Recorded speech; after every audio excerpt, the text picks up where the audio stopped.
মাত্র ৩ বছরের অভিনয় জীবন।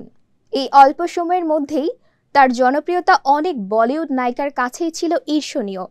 ১৯৯৩ সালে মাত্র ১৯ বছর বয়সে মৃত্যু হয় তার। দর্শক, বলছি ৯০ দশকের সারা জাগানো বলিউড নায়িকা দিব্যা ভারতীর কথা। চলুন তার জীবনের কিছু কথা জেনে আসি এবারের প্রতিবেদনে। ভারতীর প্রকৃত নাম দিব্যা ওম প্রকাশ ভারতী। ১৯৭৪ সালের ২৫ ফেব্রুয়ারি জন্ম তার। ১৯৯০ সালে মাত্র ১৬ বছর বয়সে তেলেগু ছবি বাবলি রাজাতে অভিনয়ের মাধ্যমে পর্দায় অভিষেক হয় দিব্যার।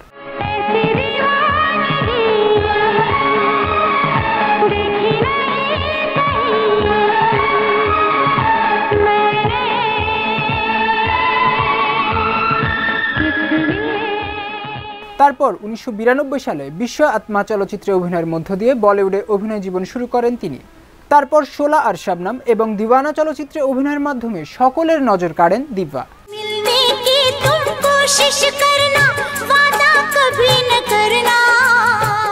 শ্রেষ্ঠ নবাগত অভিনেত্রী বিভাগে ফিল্মফেয়ার পুরস্কার অর্জন করেন তিনি। ১৯৯২ এবং ১৯৯৩-এর প্রথমার্ধে তিনি ১৪টি চলচ্চিত্রে অভিনয় করেন।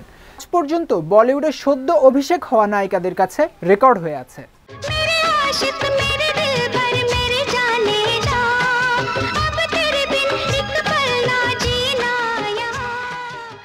১৯৯৩ সালে সাজিদ নাদিয়াওয়ালাকে বিয়ে করেন দিব্যা ভারতী।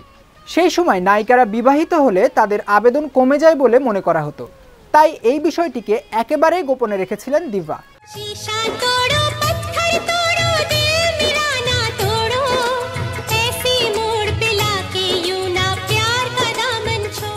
কিন্তু ১ বছরও কাটল না এই দাম্পত্য।